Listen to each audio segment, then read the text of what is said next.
السلام علیکم ورحمۃ اللہ وبرکاتہ۔ الحمد للہ نحمده ونستعینه ونستغفره ونؤمن به ونتوکل علیہ ونعوذ باللہ من شرور انفسنا ومن سیئات اعمالنا من يهده الله فلا مضل له ومن يضلله فلا هادي له ونشهد ان لا اله الا الله ونشهد أن محمدا عبده ورسوله. أما بعد فإن خير الحديث كتاب الله وخير الهدي هدي محمد صلى الله عليه وسلم وشر الأمور محدثاتها وكل محدثة بدعة وكل بدعة ضلالة وكل ضلالة في النار. قال الله تبارك وتعالى في كلامه المجيد: أعوذ بالله السميع العليم من الشيطان الرجيم. بسم الله الرحمن الرحيم. إن أريد إلا الإصلاح ما استطعت وما توفيقي إلا بالله وعليه توكلت وإليه أنيب. اللهم صل على محمد وعلى آل محمد كما صليت على إبراهيم وعلى آل إبراهيم إنك حميد مجيد. اللهم بارك على محمد وعلى آل محمد كما باركت على إبراهيم وعلى آل إبراهيم إنك حميد مجيد. تمام قسم کی حمد و ثنا اس اللہ وحدہ لا شریک کے لیے لائق و زیبہ ہے جس نے ہمیں اور آپ کو پیدا فرمایا۔ درود و سلام اس ذات مبارکہ مقدسہ پر جو ساری کائنات کے لیے رشد و ہدایت بن کر کے تشریف لائے۔ انداز بیاں گرچہ بہت شوق نہیں ہے، انداز بیاں گرچہ بہت شوق نہیں ہے، شاید کہ اتر جائے تیرے دل میں میری بات۔ پھول کی پتی سے کٹ سکتا ہے ہیرے کا جگر، پھول کی پتی سے کٹ سکتا ہے ہیرے کا جگر، مرد ناداں پہ کلام نرم و نازک بے اثر۔ معزز سامعین اکرام، عزیزان ملت اسلامیہ، نوجوان دوستوں، بزرگوں اور بھائیوں، پچھلے لیکچر کے حوالے سے میں بلا کسی تمہید کے آج اپنے موضوع کی ابتدا کر رہا ہوں، اور چونکہ آج اس ہال میں انشاءاللہ 2 پروگرام ہونے ہیں۔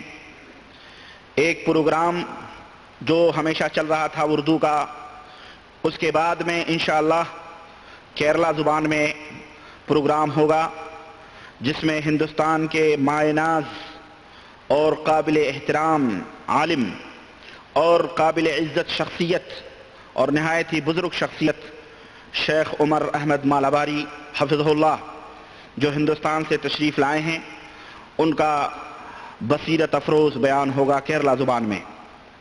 اس لیے آج کا یہ میرا بیان انشاءاللہ نہایت ہی مختصر ہوگا، اور میں تقریباً 9:30 بجے تک اپنے پروگرام کو ختم کر دینا چاہتا ہوں۔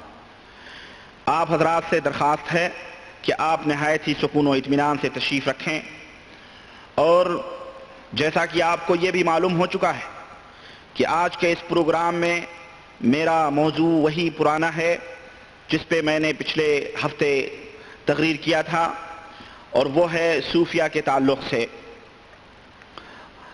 حسب وعدہ میں نے پچھلے لیکچر میں یہ وعدہ کیا تھا کہ انشاءاللہ پچھلے زمانے کے جو صوفیہ گزرے ہیں ان صوفیوں کی باتیں تو ہم بعد میں مزید بیان کریں گے، آئیے کچھ اپنے ملکوں کے صوفیوں کی کچھ باتیں کریں۔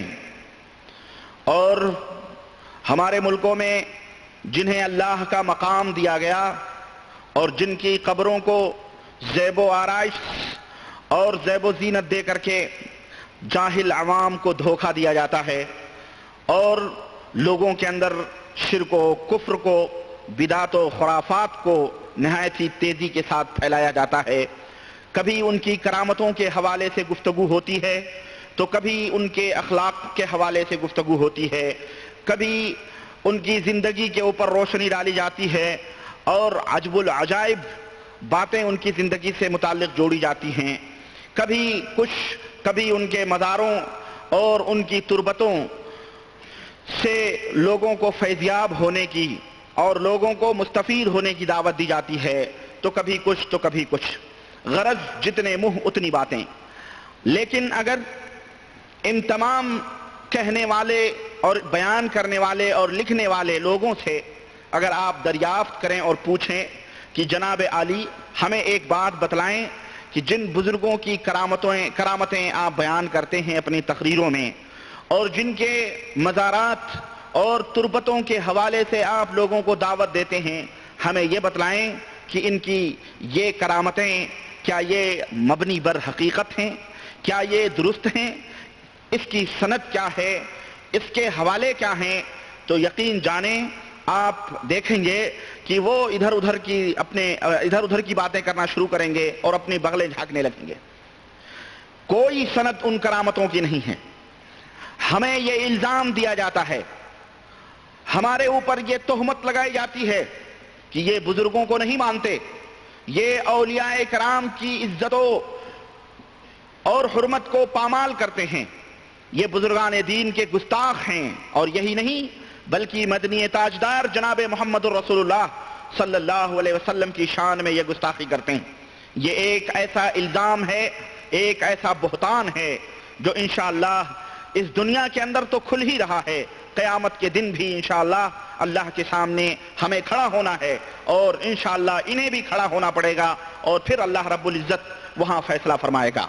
ہم بزرگوں کی قدر و قیمت کرتے ہیں یا نہیں کرتے ہیں، ان کی عزت و احترام ہمارے دلوں میں ہے یا نہیں ہے، یہ تو اللہ ہی بہتر جانتا ہے، لیکن عوام الناس کی معلومات کے لیے ہم بباغِ دہل یہ اعلان کرتے ہیں کہ دوست، ہمارا ایمان اور ہمارا عقیدہ بزرگوں، صالحین اور ان کی کرامتوں کے اوپر ہے، لیکن وہ بزرگ جس کو تم نے وہ بزرگ بنایا ہوا ہے، وہ اولیاء جنہیں تم نے اولیاء کا نام دیا ہوا ہے، وہ مزاریں جن کی تم پرستش اور عبادت کرتے ہو، وہ درگاہیں جن کے سامنے تم جبیں سائیاں کرتے ہو، جن کی چوکھٹوں کو تم چاٹتے ہو، جن کے خاک کو تم خاک شفا سمجھتے ہو، اور جن کی کرامتیں تم لوگوں کو بیان کرتے ہو، اس میں کوئی رنگیلے شاہ ہے، کوئی ہرے شاہ ہیں، کوئی پیلے شاہ ہیں، کوئی جو ہے برہنہ شاہ ہیں، کوئی کتے شاہ ہیں، کوئی بلی شاہ ہیں، کوئی کبوتر شاہ ہیں، کوئی کھوتے شاہ ہیں،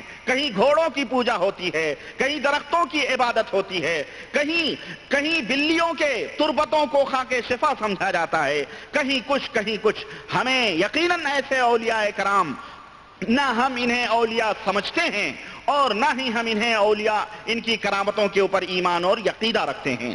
میں نے آپ حضرات کو بتایا تھا، اور آپ پچھلے لیکچر کے اپنے ذہنوں میں اپنے پچھلے لیکچر کو آپ ذہن میں رکھیں، ہم نے بتلایا تھا کہ اولیاء کرام ان صوفیوں کے نزدیک کون ہوتے ہیں، کن کو اولیاء کرام یہ مانتے ہیں، کون غوث و قطب ہوتا ہے، کون ابدال و اوتاد ہوتا ہے، کون نجبہ ہوتے ہیں، ان کے کیا کام ہیں، ان کی کیا ضرورتیں ہیں، یہ عقیدے ان صوفیوں نے اپنی کتابوں میں بیان کیے ہیں، اور صوفیوں کے ایجنٹ اپنے آپ کو فقیہ ملت، مفکر ملت، غازی ملت، شیخ الاسلام اور نہ جانے کیا ان القاب سے ان بیچارے عوام کو گمراہ کرتے ہیں، اور جب و دستار کی آڑ میں لوگوں کے ایمان کے اوپر ڈانکے ڈالتے ہیں اور ان کی جیبیں خالی کرتے ہیں۔ کہیں نذرانے وصول ہو رہے ہیں، کہیں ہدیے جا رہے ہیں، کہیں تبرک کے نام پہ لوٹا جا رہا ہے، کہیں دیکھیں آپ ذرا مزاروں کا جائزہ لیں، ہر جگہ بکس بنے ہوئے ہیں، ہر جگہ ڈبے رکھے ہوئے ہیں، یہاں فلانے بزرگ کی نیاز ہو رہی ہے،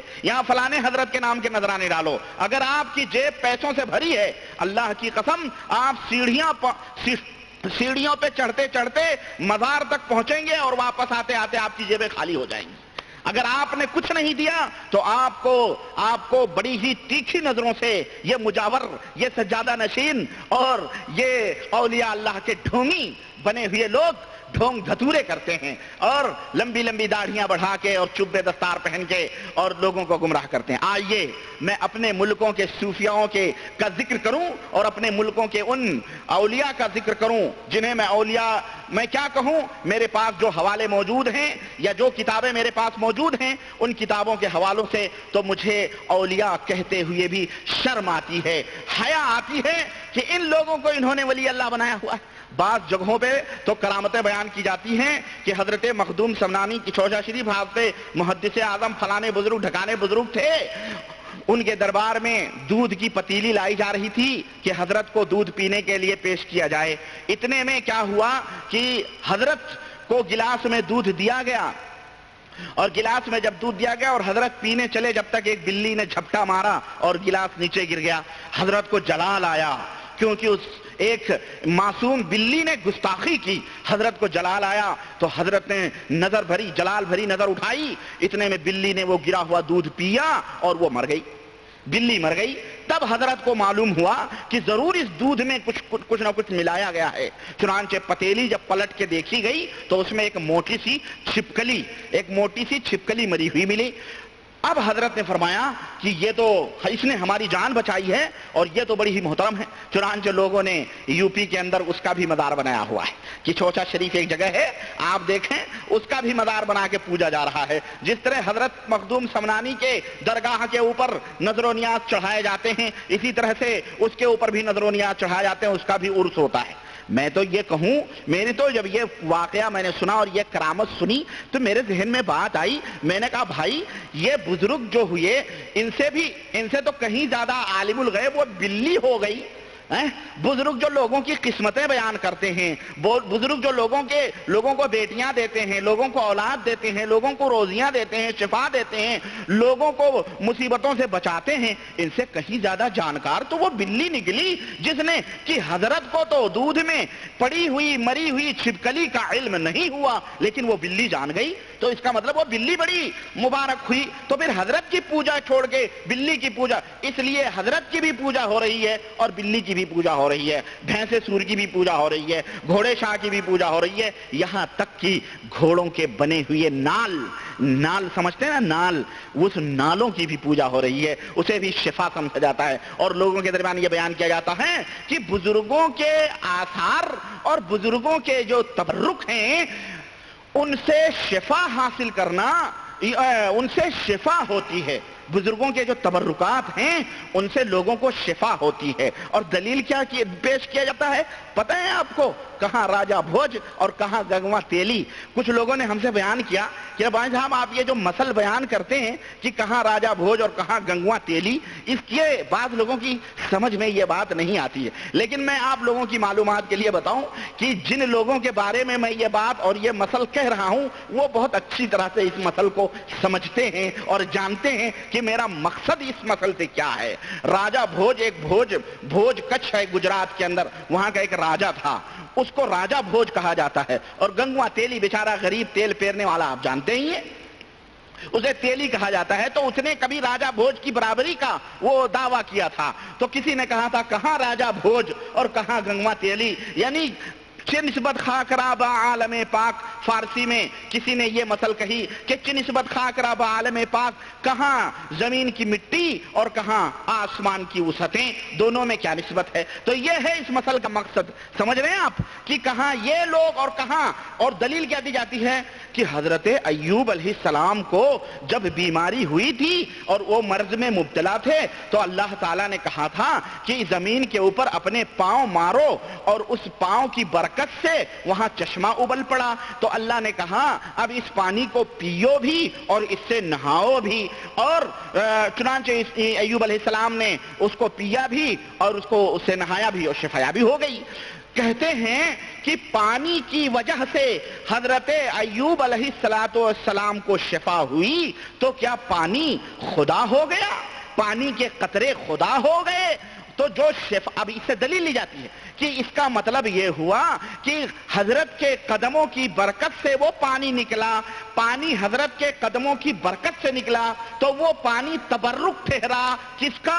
حضرت ایوب علیہ السلام کا، اور خود ہی ان کو پینے کا اور نہانے کا حکم دیا، تو اس تبرک سے ان کو شفا ہوئی، گویا اس پانی نے اس میں شفا پیدا کی۔ ان جاہلوں کو کوئی سمجھائے، اگر ہم ایک سیکنڈ کے لیے اولاً یہ تو قرآن کی تعویل باطل ہے، اس طرح سے یہ تعویلات کر کے، اسی لیے میں کہتا ہوں کہاں راجہ بھوج اور کہاں گنگوا تیلی، کہاں ایوب علیہ السلام اور کہاں ان کے یہ کتے شاہ، رگیلے شاہ، پیلے شاہ اور ہرے شاہ، اجالے شاہ اور اندھیرے شاہ، اور فلانے خواجہ دھکانے خواجہ، فلانے حضرت فلانے جگہ، جن کی کوئی ہسٹری نہیں، جن کی کوئی تاریخ نہیں، جن کی کوئی سند نہیں، جو کون تھے کیا تھے انہیں پتا نہیں، لیکن ہمیں اچھی طرح سے معلوم ہے۔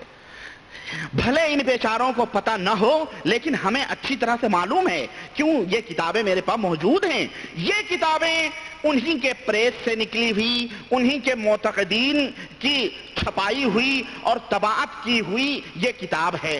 اگر ان کتاب کے حوالے سے مثلا یہ کتاب اسرار حقیقی حضرت سلطان الہند رحمت اللہ علیہ کی کتاب ہے۔ اب اس کتاب میں جو بات لکھی ہوئی ہے اس میں یہ لکھا ہوا ہے کہ حضرت کے اسلام کے جو 5 بنیادی اصول ہیں اس کے اوپر حضرت نے روشنی ڈالی ہے، اور یہ سلطان الہند خواجہ غریب النواز کی کتاب ہے، اور یہ وہ خطوط ہیں جو انہوں نے اپنے خلیفہ حضرت خواجہ قطب الدین بختیار کاکی کے نام سے انہوں نے لکھا تھا، تو وہ اس کتاب میں محفوظ کر دیے گئے ہیں۔ یہ فارسی زبان میں یہ کتاب تھی، اس کو اردو میں ترجمہ کر دیا گیا ہے۔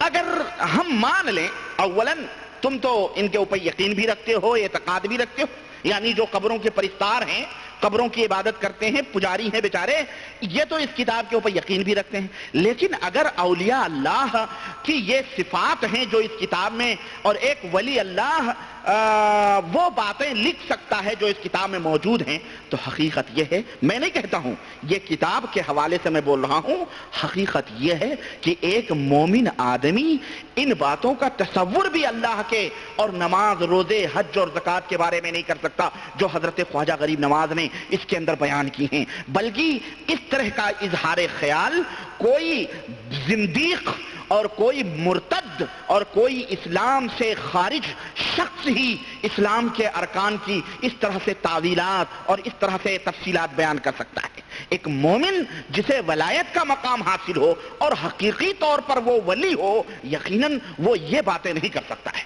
ابھی اور اسی طرح سے یہ ہمارے پاس جوامع الکلم ہے، یہ کتاب ہے حضرت خواجہ سید محمد گیسو دراز حسینی کی، جو گلبرگہ کرناٹک کے اندر ایک اسٹیٹ ہے، اس کے یہ بہت بڑے ولی اللہ مانے جاتے ہیں، اور وہی نہیں بلکہ بڑے دور دور سے لوگ ان کی قبروں پہ آتے ہیں۔ اس طرح اب یہاں تو میں چونکہ مملکت سعودی عربیہ میں رہتا ہوں، اب یہاں پہ تو مجھے وہ کتابیں میسر نہیں آ رہی ہیں، یہ تو دیگ کے وہ چاول ہیں جو میں آپ کو دکھا رہا ہوں جو پک چکے ہیں۔ اس طرح کے چاول بطور سیمپل نہ جانے کتنے ڈیگوں میں پک رہے ہیں، ہمیں اس کا پتہ نہیں۔ کاش میں ہندوستان میں ہوتا یا پاکستان میں ہوتا یا بنگلہ دیش میں ہوتا، اور وہاں کی لائبریریاں صوفیوں کے تعلق سے جو باتیں لکھی گئی ہیں، جو کرامتیں، جو کتابیں ان مزاروں کے اوپر بانٹی جاتی ہیں، کاش اگر اس جگہ میں ہوتا تو یقیناً آپ کے سامنے میں کتابوں کے ایک جو ہے پنڈار لا کر رکھتا، اور ان حوالوں سے میں آپ سے بات کرتا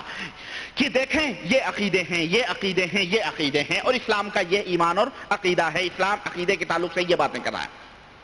لیکن افسوس کی بات یہ ہے کہ ہمیں وہ کتابیں میسر نہیں ہیں اس ملک کے اندر۔ یہ تو بیچارے پتہ نہیں کہاں کہاں سے لوگوں نے بھیجے ہیں، اور لوگ جو درست ہوتے ہیں اور قبروں کو لات مار کے کتاب و سنت کو لازم پکڑتے ہیں، وہ اپنے کتب خانوں میں، اپنے لائبریریوں میں رکھے ہوئے رہتے ہیں بیچارے۔ انڈیا سے، پاکستان سے آتے ہیں تو اپنے کلیجے سے لگا کے پڑھتے ہیں، یہاں آ کے لوگ جو ہے وہابی ہو جاتے ہیں۔ یہ بھی ایک شور پھیلتا ہے، یہاں سے جو لوگ جاتے ہیں ایمان و عقیدہ صحیح کر کے، ان کے ماں باپ، ان کے محلے، ان کے شہر والے کہتے ہیں وہاں جا کے گمراہ ہو گیا، وہاں جا کے وہابی ہو گیا۔ ارے وہ وہابی ہیں، ان کے پیچھے نماز نہیں درست ہے، یہ نہیں ہے، وہ نہیں ہے، وہ نہیں، اور یہاں بیچارے آتے ہیں۔ یہ اصل میں کیا بتاؤں میں آپ کو، یہ اس غربت و افلاس نے جس طرح ان کے پیٹ کے اندر چوہے دوڑتے ہیں، اس طرح عقل کا بھی کال ہے، عقل کا بھی کی قحط ہے، یعنی عقل سے بھی یہ بیچارے پیدل ہیں۔ یہ بیچارے نیاز فاتح کرنے والے لوگوں کی مرن پہ جا کر کے قرآن کے حوالے سے مرغ اور مسلم اڑانے والے، بریانیاں توڑنے والے، یہ بیچارے عقل سے بھی پیدل ہیں۔ انہیں کون سمجھائے کہ بھائی میرے یہاں جو بندہ آتا ہے اس نے جو دین پکڑا ہے، تیرا دین اگر اتنا ہی تیرا مذہب صحیح ہوتا، درست ہوتا، تو تیرے مذہب پہ وہ لات کیوں مارتا، کیوں تھوکتا؟ اصل میں کمی تیرے اندر ہے۔ جس طرح سے کوئی ہندو یا کافر مسلمان ہو کر کے پھر اس کفر کی طرف نہیں پلٹتا ہے، اسی طرح سے یہاں پر میرا دعویٰ ہے کہ جو لوگ کتاب و سنت کو پکڑ لیتے ہیں اور اللہ اور اس کے رسول کی محبت کو حقیقی طور پر اپنے ذہن و دماغ میں بٹھا لیتے ہیں، وہ وہاں جا کے قبر پرست نہیں بنتے ہیں۔ اور اگر تم کہو، مثال دوں اگر میں، تو ایک مثال نہیں، سینکڑوں مثالیں نہیں، ایک جیتی جاگتی مثال اور جیتی جاتی تصویر میں خود ہوں کہ ہم نے ان قبروں پر، ان مزاروں پر کیا کیا نہیں کیا تھا، لیکن ہم نے ان کو سب لات مارا. کیوں؟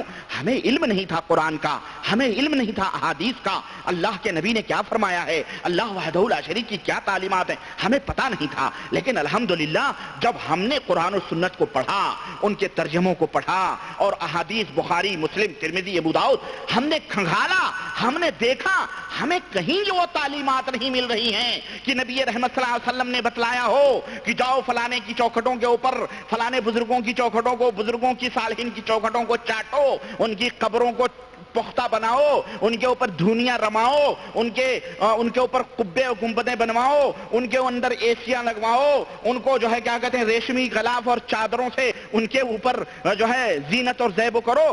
اچھا ایک بات میں بتاؤں، بات آئی یہ ریشمی چادر کے تعلق سے، دیکھیں یہ بھی کتنی بدتمیزی کی بات ہے یہ کہ ہمارے ملکوں میں نہ جانے کتنے لوگ ہیں کہ غربت کی آخری سطح پر سانس لے رہے ہیں، غریبی کی آخری سطح پر وہ اپنی زندگی گزار رہے ہیں، فٹ پاتھوں کے اوپر یہ وہ. ایسی بہن اور بیٹیاں موجود ہیں جو بہن اور بیٹیاں ان کے ہاتھ غربت کی وجہ سے لال نہیں ہو رہے ہیں، ان کے ہاتھوں پہ مہندیوں کی خوشبو نہیں لگ رہی ہے، ان کے ہاتھ پیلے نہیں ہو رہے ہیں، ان کے سروں پر روپٹے نہیں نصیب ہیں. لیکن ذرا ان درگاہیوں کو دیکھو، ان بیچارے قبر پرستوں کو دیکھو کہ ان مردوں کے اوپر، قبروں کے اوپر اس طرح سے قیمتی قیمتی غلاف، قیمتی قیمتی چادریں کہ بابا جو مرا ہے نا، وہ بلے شاہ، وہ نتھو شاہ، وہ رنگ پرہنا شاہ زندگی بھر لنگوٹیاں پہنتا رہا، زندگی بھر ننگا رہا، اسے یہ سب نصیب نہیں ہوئے.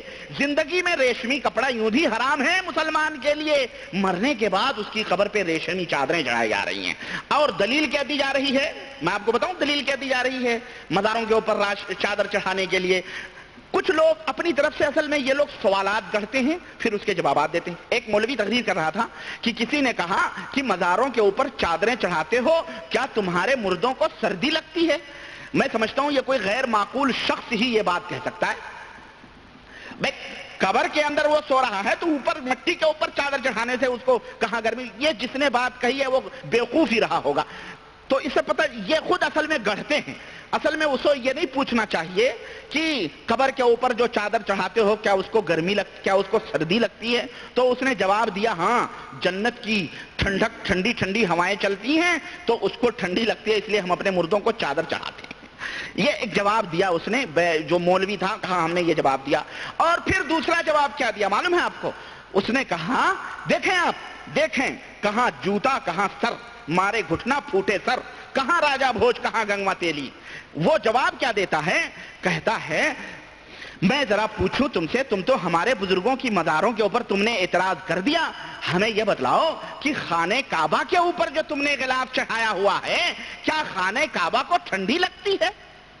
یہ کفر اور یہ اس طرح سے توہین خانہ کعبہ کی زندہ مثال تقریروں کی کیسٹوں میں ملیں گی آپ کو. اور ہمارے یہاں کے ملے اور ملانے اس طرح کے بیانات دے دے کر کے، اور اس کے اوپر یہ جاہل بیچارے، یہ جاہل جو غیر تعلیم یافتہ بیچارے جن کو عقل نہیں ہے، یہ اس کے اوپر نعرہ رسالت کی حضرت نے کیا دلیل دی کہ تم غلاف کعبہ کا غلاف، کعبے کے اوپر غلاف چڑھانا چھوڑ دو، ہم اولیاء کے مزار پہ چادریں چڑھانا چھوڑ دیں گے. اور دوسری مثال اس نے دی کہ جناب علی اگر 20 کتابیں رکھی ہوں اور میں کسی سے کہوں کہ ہم نے ایک بڑے علامہ سے کہا کہ حضرت آپ ذرا سا بخاری شریف لے آئیں، تو وہ گئے تو آدھا گھنٹے میں بخاری لائے. پھر ہم نے دوسرے تو کہا حضرت بخاری شریف آپ آدھے گھنٹے میں لا رہے ہیں؟ کہنے لگے اصل میں نے یہ کتاب الماری پلٹی تو اس میں یہ کتاب پایا، دوسری کتاب دیکھا تو وہ کتاب تھی، تیسری دیکھا تو وہ کتاب تھی، چوتھی دیکھا تو وہ کتاب تھی، پانچویں دیکھا تو وہ کتاب تھی. بعد بحث اور جستجو کے میں یہ کتاب لایا ہوں. آدھا گھنٹہ میں وہ بخاری لائے. ہم نے دوسرے حضرت سے کہا کہ حضرت ذرا ترمذی لے آؤ، وہ گئے تو 40 منٹ کے اندر جو ہے وہ ترمذی لائے، بہت جستجو و تلاش کے بعد. اور ہمارے یہاں ایک نوکر تھا بدھو، ہم نے اس سے کہا بدھو جاؤ ذرا قرآن لے آؤ، تو وہ گیا، جو ہے بدھو خان لے آؤ قرآن، تو وہ گیا اور وہ 1 منٹ میں قرآن لے کے چلا آیا.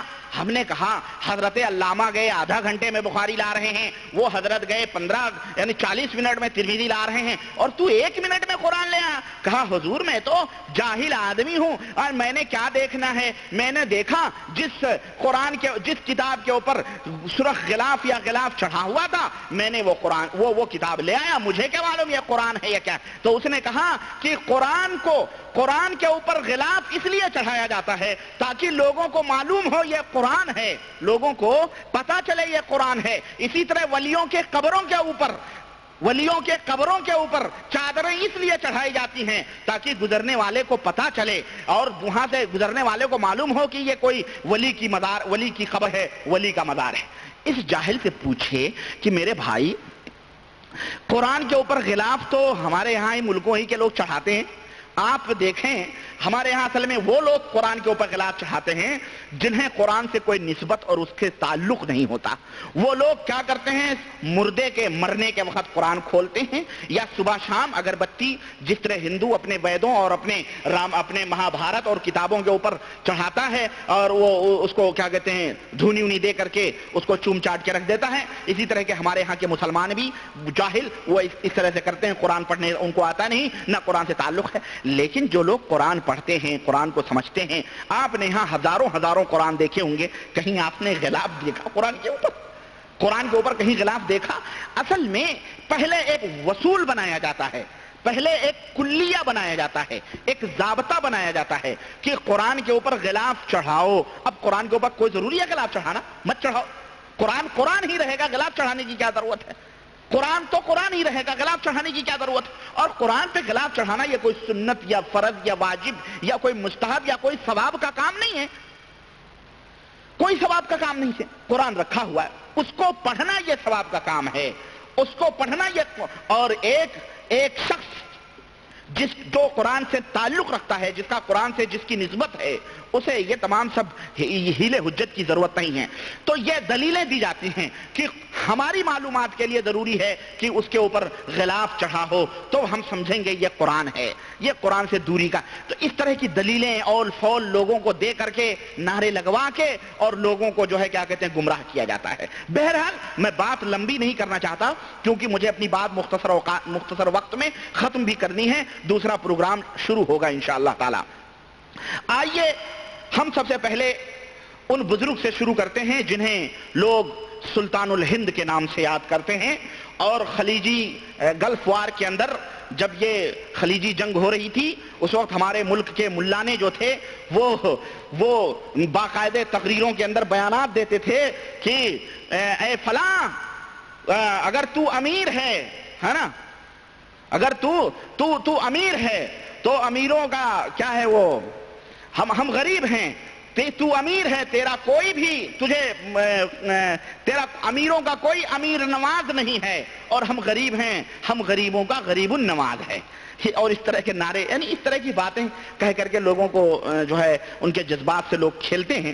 آئیے سلطان الہند کے تعلق سے میں بات کروں بڑے ہی عقیدت و احترام سے، میں کسی کی شان میں گستاخی نہیں کرنا چاہتا، اور جیسا کہ میں نے قرآن کریم کی سورہ ہود کی وہ آیت پڑھی ہے کہ ان اريد الا الاصلاح ما استطعت، کہ میں صرف اصلاح چاہتا ہوں جتنی طاقت ہے، اپنی طاقت بھر میں کوشش کر رہا ہوں صرف اصلاح کی، کہ دنیا سدھر جائے اور دنیا کے اندر اصلاح پیدا ہو جائے۔ وما توفیقی الا باللہ، اور صرف اللہ کی توفیق پر ہم نے یہ عزم کیا ہوا ہے۔ وإلیہ انیب، اور اللہ ہی کی طرف میں رجوع کرتا ہوں، اور اللہ کی توفیق سے میرا مقصد ان باتوں سے کسی کے اوپر تان و تشنیع نہیں، کسی کی توہین نہیں، کسی کی کو جو ہے عزت اور آبرو کے ساتھ کھیلنا نہیں ہے، بلکہ یہ کتاب میرے پاس موجود ہے، میرا مقصد صرف اصلاح ہے، میں اصلاح چاہتا ہوں۔ یہ کتاب ہے جس کے اوپر لکھا ہوا حضرت سلطان الہند خواجہ غریب النواز، مشتمل برپنج بنائے اسلام معروف بھی اسرار حقیقی، حصہ اول حصہ دوم، اللہ والے کی قومی دکان، ککے زیاں، کشمیری بازار، لاہور،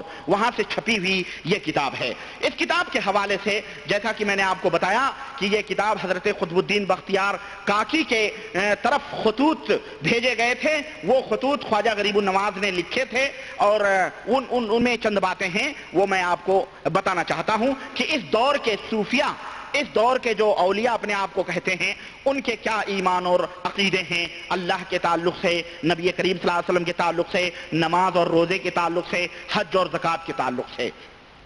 چنانچہ سلطان الہند خواجہ غریب النواز نے اپنی اس کتاب میں ایک واقعہ ذکر کیا ہے کہ ایک روز کا واقعہ حضرت صلی اللہ علیہ وسلم یعنی لمبا چوڑا ایک بیان کیا ہے کہ حدیث بیان کر رہے ہیں۔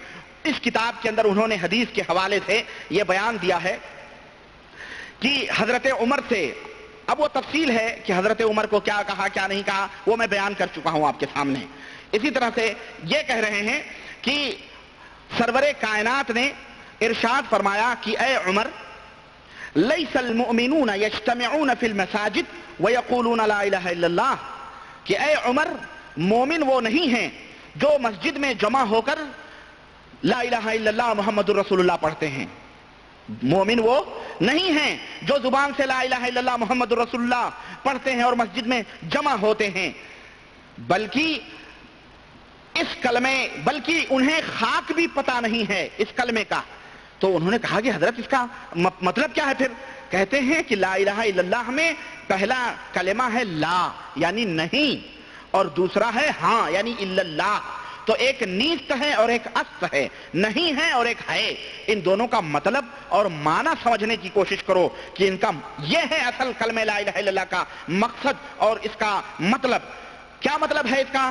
حضرت خواجہ غریب نواز فرماتے ہیں جلد اسی کتاب کے دوسرے اس کے اندر کہ لا الہ الا اللہ کا جو توحید کا مطلب ہے ایک نست ہے اور ایک است ہے۔ مطلب اس کا کیا ہے یہ دیکھیں، کہتے ہیں کہ نفی جو اللہ نے کہا ہے کہ لا الہ نہیں ہے، یہ نفی ہے۔ اس کا مطلب یہ ہے کہ اپنے آپ کو نہ دیکھنا۔ اس کا مطلب کیا ہے؟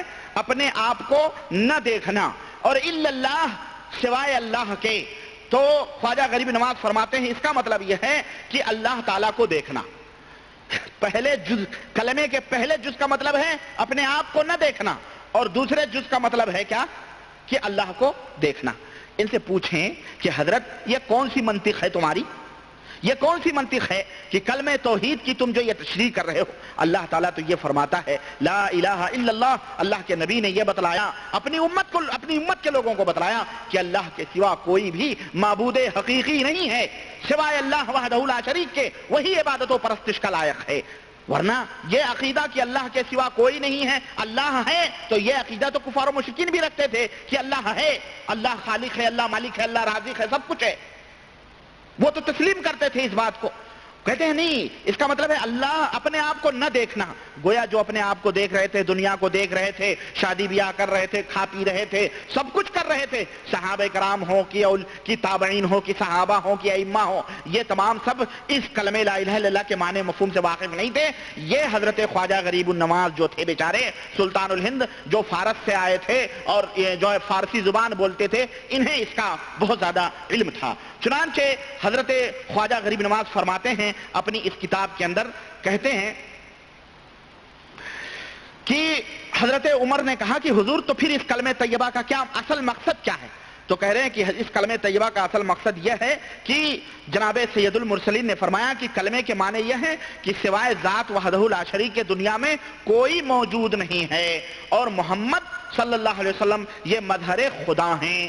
لا الہ الا اللہ کا مطلب کیا ہے کہ اللہ کے سوا کوئی بھی اس دنیا کے اندر موجود نہیں ہے، نہ پیڑ ہے، نہ پودے ہیں، نہ درخت ہے، نہ کوئی بھی موجود نہیں ہے۔ اگر موجود ہے تو صرف اللہ کی ذات ہے۔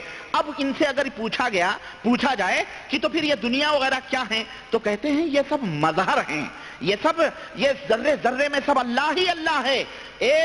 ایک ولی کو ہر جگہ اللہ ہی نظر آتا ہے۔ چنانچہ میں بتاؤں گا آگے کہ ابن عربی کو اپنی بیوی یا کسی عورت کے اندر بھی اللہ ہی نظر آتا تھا، وہ اپنی بیوی کو بھی اللہ ہی دیکھتا تھا۔ سمجھ رہے ہیں آپ کہ وہ بھی اللہ ہے، ذرے ذرے میں ان کو اللہ نظر آتا ہے۔ اس لیے ایک دنیا میں کوئی چیز موجود نہیں ہے، جو ہے سب اللہ ہی ہے، جو ہے سب انوار مظہر خدا ہیں، سب اللہ وحدہ لا شریک کے مظہر ہیں۔ چنانچہ شعر کہتے ہیں کہ تجلی تیری ذات کی سو بسو ہے، جدھر دیکھتا ہوں ادھر تو ہی تو ہے۔ چنانچہ ایک جگہ کہتے ہیں کہ عارف کامل کون ہوتا ہے؟ عارف کامل کی حالت یاد الہی سے بھی گزر جاتی ہے، یعنی عارف جو کامل ہوتا ہے وہ یاد الہی میں مصروف نہیں رہتا ہے، بلکہ اس حالت سے بھی وہ گزر جاتا ہے۔ اللہ کی یاد سے بھی وہ گزر جاتا ہے. کیوں؟ کیونکہ جب تک سالک یعنی صوفی غیر اللہ کا وجود اپنے دل سے نہ نکال دے تب تک وہ منزل عرفان کے اوپر قدم رکھ ہی نہیں سکتا ہے اور نہ ہی عارف کامل بن سکتا ہے. کیوں؟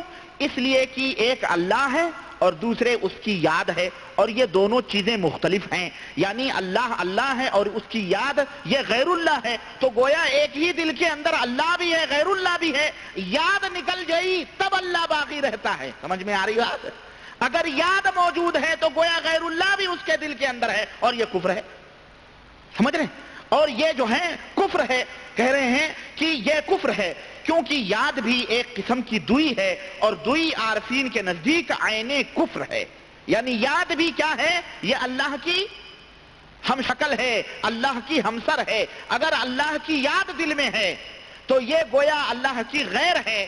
اس لیے اس یاد کو بھی ختم کر دو، صرف اللہ رکھو. اگر یاد دل کے اندر اللہ کے ہے، آپ کے دل میں اللہ کی یاد ہے، تو پھر یہ عین کفر ہے. یہ ہے کلمہ طیبہ کی حقیقت.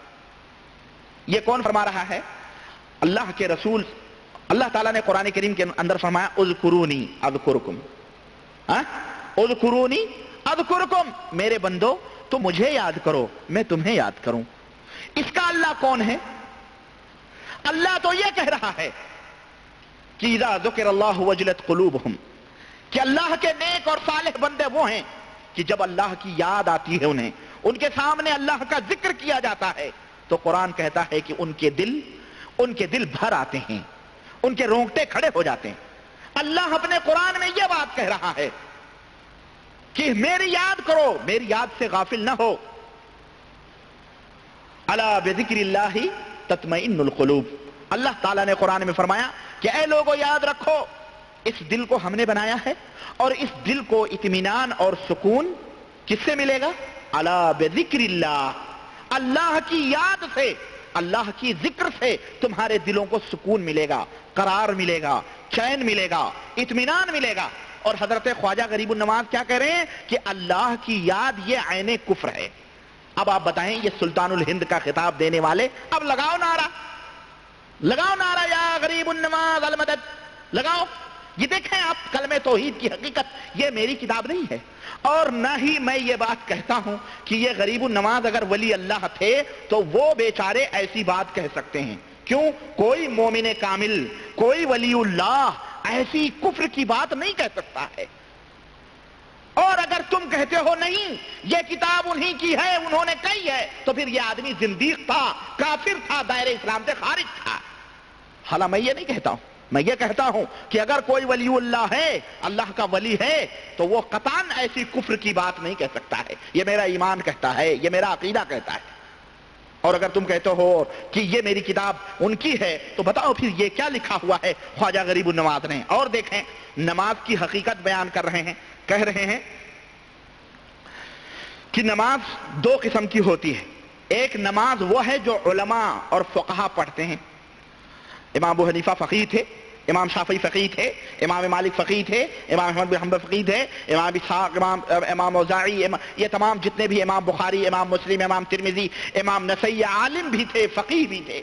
کہتے ہیں کہ جو نماز علماء اور فقہا پڑھتے ہیں، ایک وہ نماز ہے، یہ ظاہری نماز ہے، یہ زاہدان خشک لوگ ہیں جو صرف قول و فعل تک ہی ان کی عبادتیں محدود ہیں، اور اس سے اللہ کا قرب حاصل نہیں ہوتا ہے.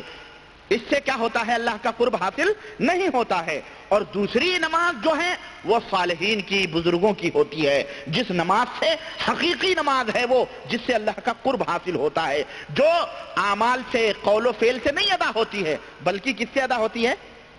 دل سے ادا ہوتی ہے.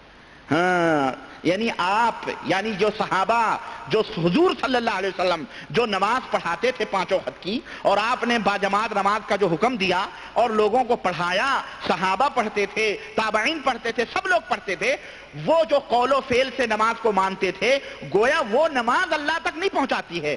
دل والی جو نماز ہے یہ اللہ تک پہنچاتی ہے، اور اس کا ثمرہ وصال الہی ہوتا ہے. یہ اے عمر، نماز حقیقی دراصل یہی رحمانی نماز ہے جو دل میں ادا ہوتی ہے. چنانچہ کہتے ہیں اور جو لوگ یہ مسجدوں کے اندر قول و فعل سے نماز ادا کرتے ہیں تو کہتے ہیں کہ در حقیقت یہ گمراہ اور کافر لوگ ہیں.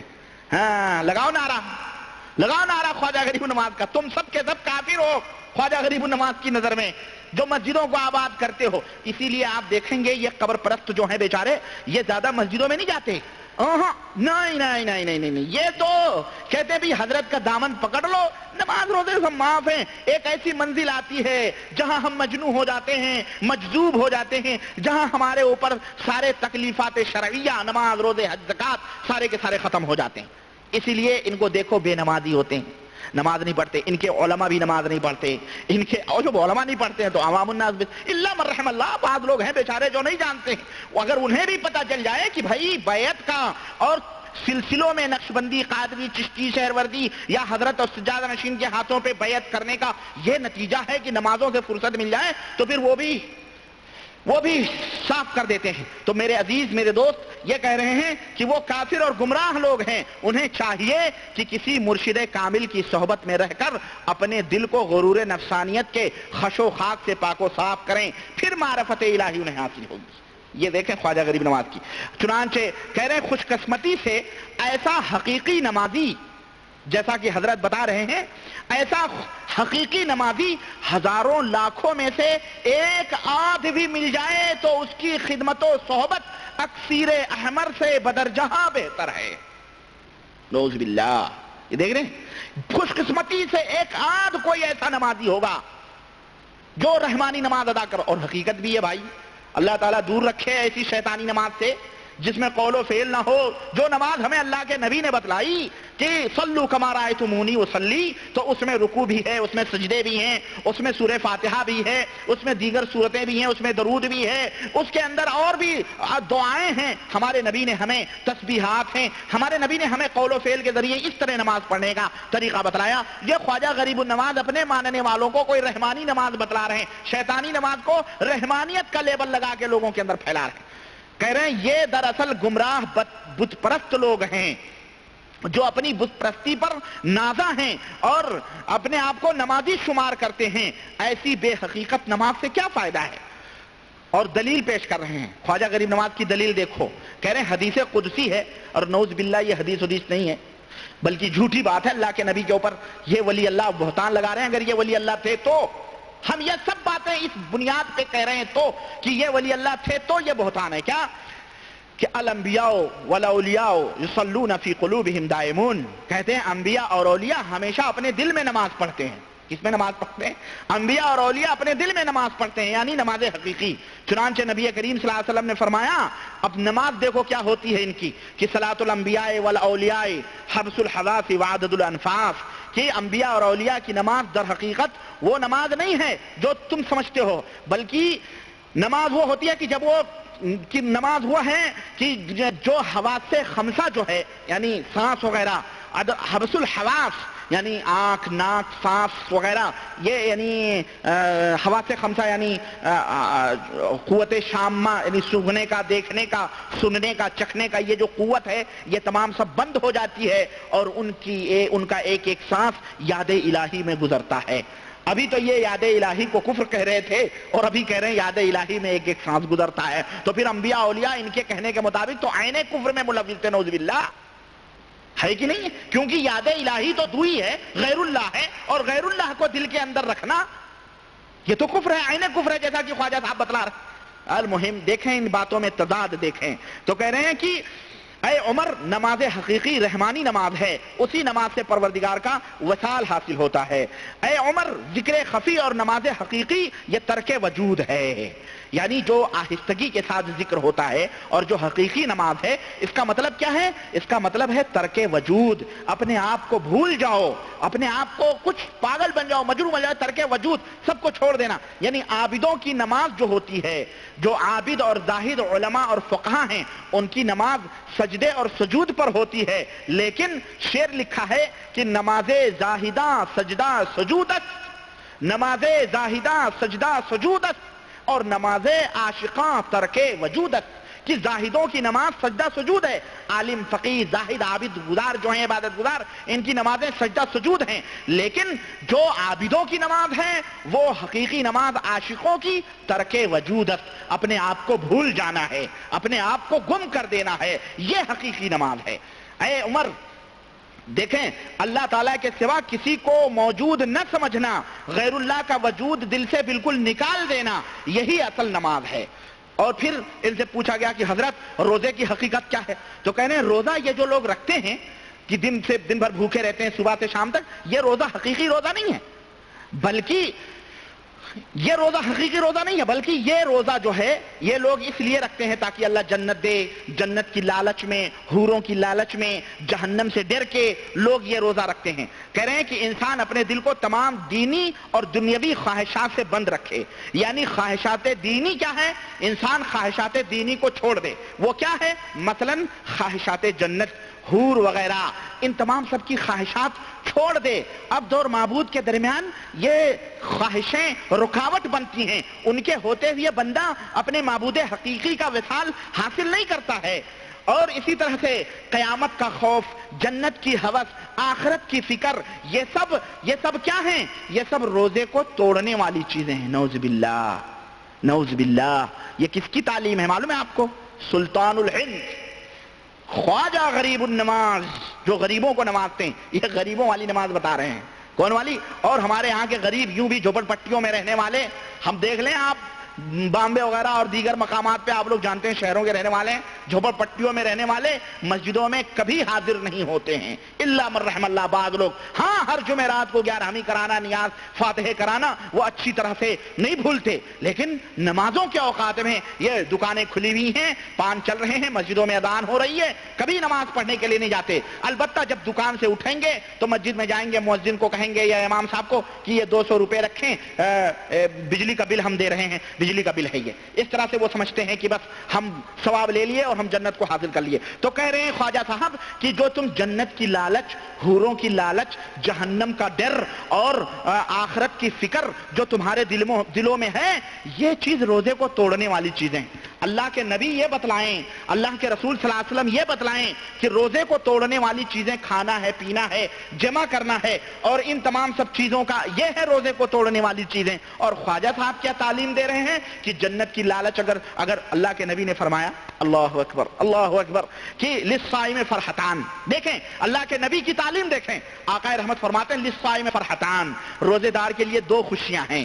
ایک خوشی تو اس وقت ہوتی ہے جب وہ روزہ کھولتا ہے، اور دوسری خوشی اس وقت ہوگی جب اللہ وحدہ لا شریک کا دیدار ہوگا. اللہ کے رسول صلی اللہ علیہ وسلم فرماتے ہیں کہ روزے دار جنت کے ایک باب ہے جس کو باب الریان کہا جاتا ہے. روزے دار کو یہ کہا جائے گا، اے روزے دار، اللہ تعالیٰ نے کہا کہ ہر اعمال، ہر عبادتوں کا بدلہ تو میں نے مقرر کر دیا ہے، الصوم لی، لیکن روزہ یہ میرے لیے ہے، قیامت کے دن میں اس کا بدلہ دوں گا. یہ لالچ کون دلا رہا ہے؟ ہمارے نبی دلا رہے ہیں. کہ لوگوں اللہ کے دیدار کی لالچ میں، اللہ کو دیکھنے کی خوشی میں، جنت کی خوشی میں، جنت کے دروازوں میں باب الریان سے داخل ہونے کی خوشی میں، لذت میں، اس وجہ سے تم روزے کو رکھو، اس حرص میں، آخرت کے ڈر سے، جہنم کے ڈر سے، آخرت کی یاد میں، اور اپنے حساب و کتاب کے خوف سے، اللہ کے خوف سے روزوں کو رکھو. اس طرح روزہ رکھو تو تمہارا روزہ مکمل روزہ ہوگا. خواجہ غریب نواز فرما رہے ہیں کہ اگر جنت کی خواہش میں، حوروں کی خواہش میں، آخرت کے خوف سے اور بہشت کے خوف اور جو ہے جہنم کے خوف سے اگر کسی نے روزہ رکھا تو اس کا روزہ ہی قبول نہیں ہوتا ہے. یہ دیکھیں، یہ مسلمان ہیں، یہ مسلمان ہیں، یہ ولی اللہ ہیں. یہ ولی اللہ کی تعلیم ہو سکتی ہے. مسلمانوں عبرت حاصل کرو، مسلمانوں پلٹو اپنے اسلاف کی طرف، کتاب و سنت کی طرف، جو تعلیم اللہ اور اس کے رسول صلی اللہ علیہ وسلم نے قرآن و حدیث میں دی ہے.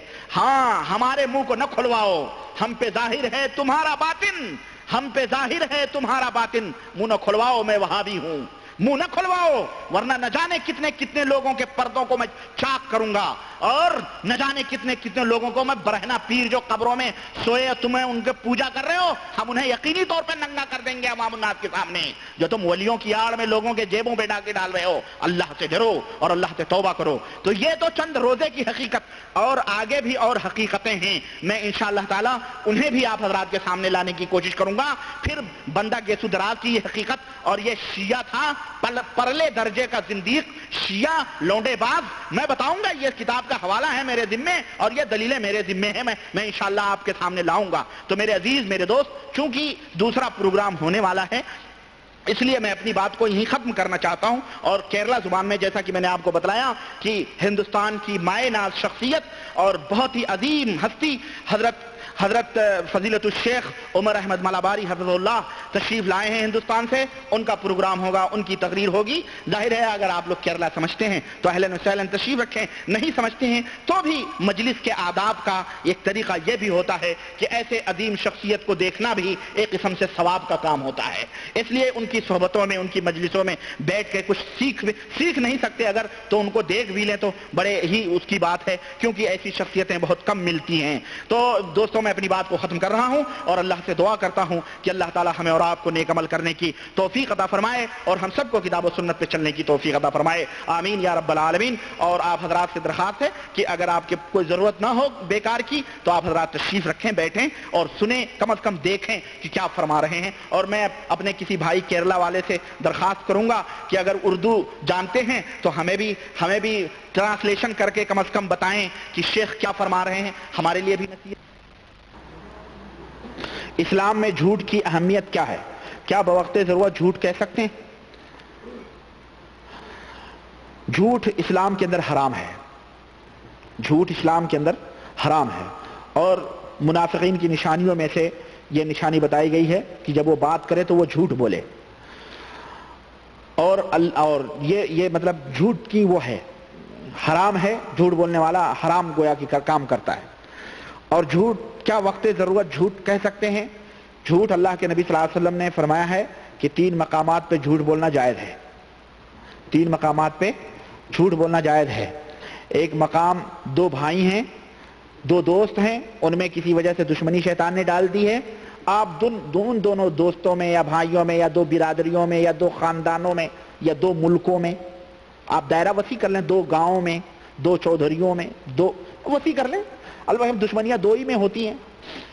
ان میں دوستی پیدا کرنے کے لیے آپ جھوٹ بولیں، یہ جائز ہے آپ کے لیے کہ بھائی فلانے گاؤں والے آپ کے لوگوں کی بڑی تعریف کر رہے تھے. وہاں جا کے کہیں بھائی فلانے گاؤں والے آپ لوگوں کی بڑی تعریف کر رہے تھے. آپ کہیں عبداللہ صاحب آپ کی تعریف عبدالغفار صاحب بڑی اچھی طرح سے کر رہے تھے، حالانکہ دونوں میں اللہ نہ کرے دشمنی ہو. تو عبدالغفار سے جا کے کہیں بھئی عبداللہ بھائی آپ کی تعریف کر رہے تھے، عبداللہ بھائی سے کہیں آپ عبدالغفار کی بڑی تعریف. تو اس طرح سے کم از کم دلوں کے اندر رنجشیں ختم ہوتی ہیں اور دل قریب ہوتے ہیں اور دونوں میں دوستی ہونے کا ایک امکان ہے. اور دونوں کو آپ ایک جگہ جمع کر لیں، ان کو کہیں بھئی ہمارے یہاں دعوت ہے، ان کو نہ بتائیں کہ ہمارے یہاں دعوت ہے، ان کو بھی بلا لیں، ان کو بھی بلا لیں، دونوں تو کم از کم کہہ رہے ہیں کہ مطلب سلام دعا تو ہو ہی جائے گا. اس طرح سے دھیرے دھیرے دوستی ہو جائے. تو ایک مقام تو یہ ہے. اور دوسرا مقام ہے جنگ کے میدان میں، لڑائی کا میدان ہو، ہے نا، ایسے افراتفری کا، مصیبت و بلا کا، ہندو مسلم رائٹ، یہ تمام سب چیزیں ایسے موقع پر جبکہ آپ جو ہے جیب میں پستول لیے جا رہے ہیں، کوئی پولیس والا پکڑا، اے رک کیا ہے تیرے ہاتھ میں، تو ہمارے ڈر کے کہیں گے پستول ہے. غلط بات ہے. آپ جھوٹ بول سکتے ہیں، جائز ہے. اے مسلمان ہے کہ ہندو ہے، کچھ نہ بولیں، چلے جائیں. آپ سمجھ رہے ہیں؟ اگر جان کا خطرہ ہے تو یہاں تک کہ اسلام نے اجازت دی ہے کہ اگر وہ کہہ رہا اللہ کا انکار کرو تو جان بچانے کے لیے آپ کا دل مطمئن ہو تو آپ انکار بھی کر سکتے ہیں. سمجھ رہے؟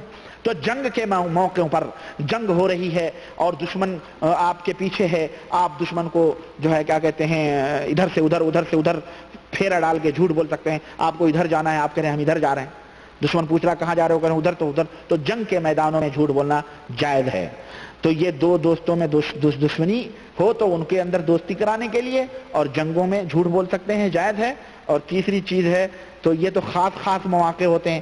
تیسری چیز جو ہے یہ عام موقع ہے اور آپ حضرات سمجھ رہے ہوں گے وہ کون سے موقع ہیں. بہرحال یعنی شوہر اپنے بیوی سے جھوٹ بول سکتا ہے، جائز ہے. اپنا کام نکالنے کے لیے اسے جھوٹ بول دے جائے، اس کے لیے بعد میں اس کو تنخواہ دے کسی بات پہ.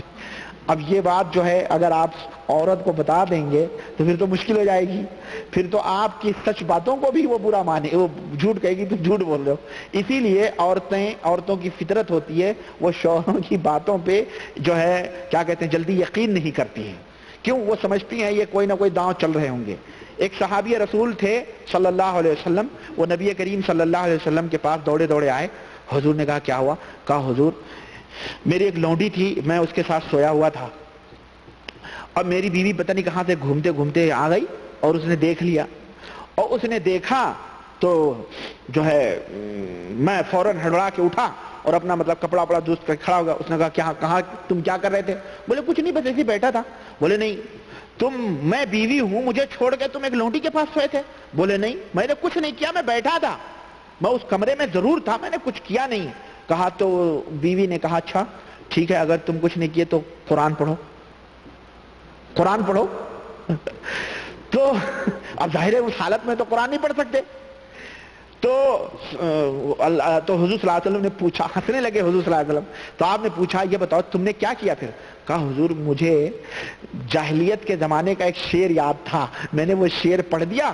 تو وہ کہنے لگی ہاں ٹھیک ہے کوئی بات نہیں ہے، صحیح کہہ رہے ہو. تو وہ سمجھی قرآن پڑھ رہے ہیں. ہاں تو اس طرح سے جھوٹ بول سکتے ہیں آپ، اس طرح سے جائز ہے. اور یہ بدو لوگ ہیں، اگر آپ فصیح عربی ان سے بولیں تو یہ سمجھیں گے قرآن. ایک لڑکا مدینے کا مشہور واقعہ تھا مدینہ یونیورسٹی کا، اللہ بہتر جانے غلط ہے کہ غلط ہے کیا ہے. بہرحال وہ ایک ٹیکسی والے کو پکڑا اور جامعہ تک اس سے بات کرتے ہوئے بڑے فصیح عربی میں آیا. تو جامعہ تک جب پہنچا تو ڈرائیور تو سنتا رہا. تو جب جامعہ تک پہنچا کے آیا اس کو مطلب روکی گاڑی، تو وہ ڈرائیور بولتا ہے صدق اللہ العظیم. تو اس نے کہا کیا مطلب؟ کہا آپ قرآن ہی تو پڑھ رہے تھے، تلاوت ہی کر رہے تھے، آپ نے صدق اللہ نہیں کہا تو ہم نے کہہ دیا ہے نا. تو ایسے بھی عرب ہیں یہ بدو، اگر آپ فصیح عربی بولیں تو ان کی سمجھ میں جلدی نہیں ہے، بڑے کان لگا کے گترے اترے اٹھا کے سنتے ہیں بڑے غور سے. ہم لوگ تجربہ کرتے ہیں ان کا. لیکن اگر آپ فی مافی وین رو وین ترو جیب کل یہ سب کریں گے تو سمجھ جاتے ہیں. تو بہرحال یہ 3 مواقع ہیں جہاں آپ جھوٹ بول سکتے ہیں، بقیہ اوقات میں جھوٹ بولنا حرام ہے. سمجھ رہے ہیں؟ وصلی اللہ علی نبینا محمد وعلی آلہ. زبانی پوچھ لیں تو مہربانی ہوگی. ہاں کے بارے میں حضرت نے لکھا ہوا. ہاں اور یہ اب قادری صاحب فائدہ سنت میں لکھتے ہیں کہ نماز غوثیہ کے بارے میں پتہ نہیں کس طریقے سے اس کو اور اس کے بارے میں بتائیں. نماز غوثیہ کے بارے میں نے نشان رکھا تھا اور لایا ہوں میں آپ کو بتاؤں. یہ دیکھیں اللہ سے وہی یہ فتاوی افریقیہ ہے.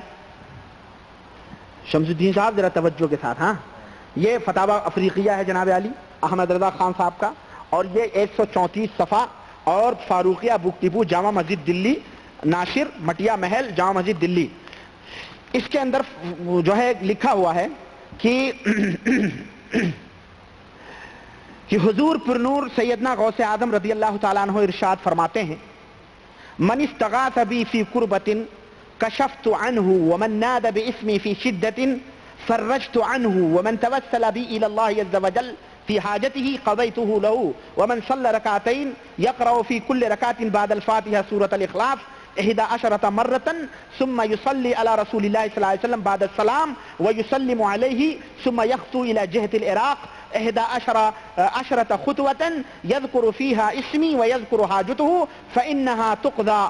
یہ شیخ عبدالقادر جیلانی کے تعلق سے یہ عبارت عربی کی احمد رضا خان صاحب نے نوٹ کی ہے. ترجمہ سنیں. یعنی جو کسی تکلیف میں مجھ سے فریاد کرے وہ تکلیف دفع ہو، جو کسی سختی میں میرا نام لے کر پکارے وہ سختی دور ہو، جو کسی ضرورت میں اللہ تعالیٰ کی طرف سے مجھ سے وسیلہ پکڑے وہ حاجت بر آئے، اور جو 2 رکعت نماز ادا کرے ہر رکعت میں بعد فاتحہ کے سورہ اخلاص 11 بار پڑھے، پھر سلام پھیر کر نبی صلی اللہ علیہ وسلم پر درود سلام بھیجے، پھر عراق شریف کی طرف، عراق شریف صدام شریف ہو گیا ہے نا، صدام کیا ہو گیا؟ یہ عراق شریف کی طرف 11 قدم چلے، ان میں میرا نام لیتا جائے اور اپنی ضرورت یاد کرے، اس کی وہ حاجت پوری ہو جائے گی. استغفر اللہ. اسی کو صلاۃ غوثیہ کے نام سے یاد کیا جاتا ہے. یہی نا، یہی اللہ. یہ دیکھیں جس طرح تیجانی نے صلاۃ فاتح کہا ہمیں نبی نے دیا ہے نا، اسی طرح سے شیخ عبدالقادر جیلانی نے یہ دعویٰ کیا ہے، اس کی کتاب میں لکھا ہوا ہے.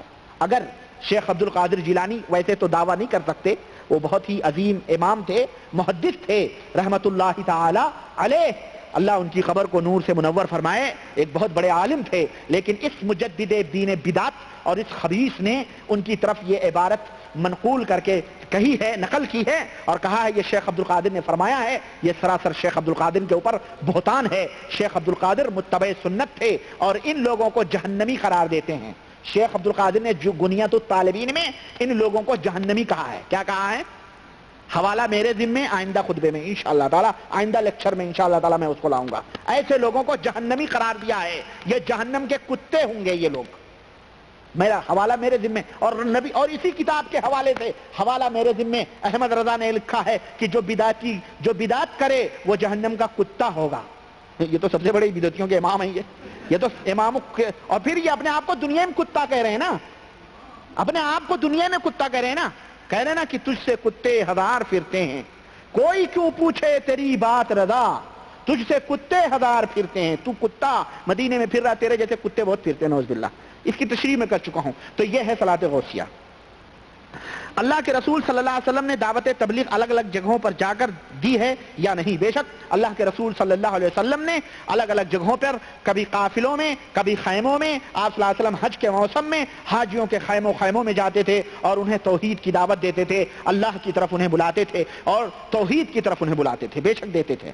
دعوت تبلیغ جو آج چلوں کے ذریعے ہو رہی ہے، کیا یہ آج سنت کو ادا کر رہے ہیں؟ یہ جو چلوں کے ذریعے دعوت و تبلیغ ہو رہی ہے، یہ ایک خاص اور مخصوص طبقہ اور ایک مخصوص فکر کی دعوت و تبلیغ ہو رہی ہے۔ یہ کتاب و سنت کی تبلیغ نہیں ہو رہی ہے، بلکہ ان کے 5-6 اصول ہیں کلمے کی آڑ میں۔ یہ بیچارے خود ہی بیچارے، ان کو نہیں سمجھ ہے کہ تبلیغی نصاب جن کے بنیاد جو قائم ہے، اس تبلیغی نصاب کے اندر کیا گند رکھی ہوئی ہے، ان غریبوں کو خود نہیں معلوم ہے۔ اگر معلوم ہو جائے تو یہ لات مار دیں ان کتابوں کو، کہہ دیں ہم کو نہیں ضرورت ہے ایسے ایمان کی اور نہ ایسے عقیدے کی۔ اور میں انشاءاللہ میں کیا بتاؤں، کن کن کے اوپر پوسٹ مارٹم کروں؟ احمد رضا خان کو سمجھوں کہ الیاس صاحب قادری کو سمجھوں کہ الیاس صاحب میواتی کو سمجھوں کہ زکریا صاحب دہلوی کو سمجھوں، کس کو سمجھوں؟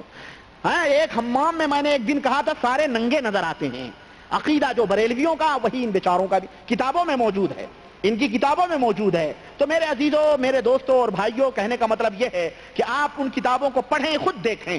ہم کہاں کہاں تک آپ کو لا کر کے دکھائیں گے، آپ خود دیکھیں، آپ خود پہلے کتاب و سنت کے حقائق کو سمجھیں کہ اللہ نے جو اپنے نبی کو دین دیا تھا وہ دین کیا ہے اور اس کی بنیادیں کیا ہیں۔ اس کے سمجھنے کے بعد میں آپ ان ترازو کے اوپر تمام لوگوں کی باتوں کو تولیں، جو بات صحیح لگیں سراخوں پہ اور جو باتیں غلط لگیں چھوڑ دیں، خلاص یہی حق ہے۔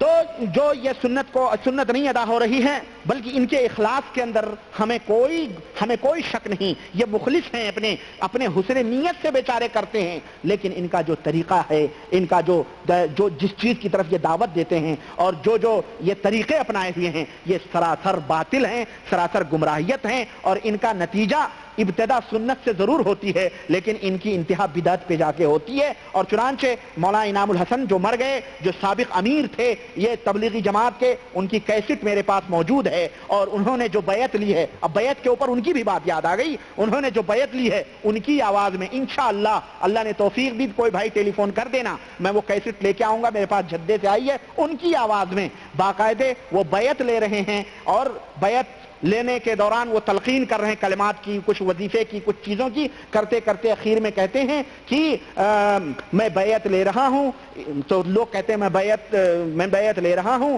انعام الحسن کے واسطے سے، تو لوگ کہہ رہے ہیں انعام الحسن کے واسطے سے حضرتی سیدی شیخ الیاس صاحب کے ہاتھوں پر، ہاں ان کے ہاتھوں پہ میری بیعت ہو، ان کے واسطے سے الیاس صاحب کے ہاتھوں پہ بیعت ہو رہی ہے۔ یہ کیا ہے؟ یہ زندیقیت نہیں ہے، یہ گمراہیت نہیں ہے۔ تم زندہ ہو کر کے اپنے ہاتھوں پہ بیعت، ایک تو یہی بنیادی طور پہ غلط ہے، تم بیعت بھی لے رہے ہو تو تمہیں اپنے ہاتھوں پہ بیعت لینی چاہیے۔ تم الیاس صاحب جو مر گئے ہیں ان کے ہاتھوں پہ بیعت لے رہے ہو، کس عقیدے کی بنیاد پر؟ حضرت ابو بکر نے بھی بیعت لی تھی، تو کیا یہ کہا تھا کہ اے لوگو ابو بکر کے واسطے سے حضرت محمد الرسول اللہ کے ہاتھوں پہ بیعت کرو، یا یہ کہا تھا کہ میرے ہاتھ پہ بیعت کرو؟ کیا کہا تھا؟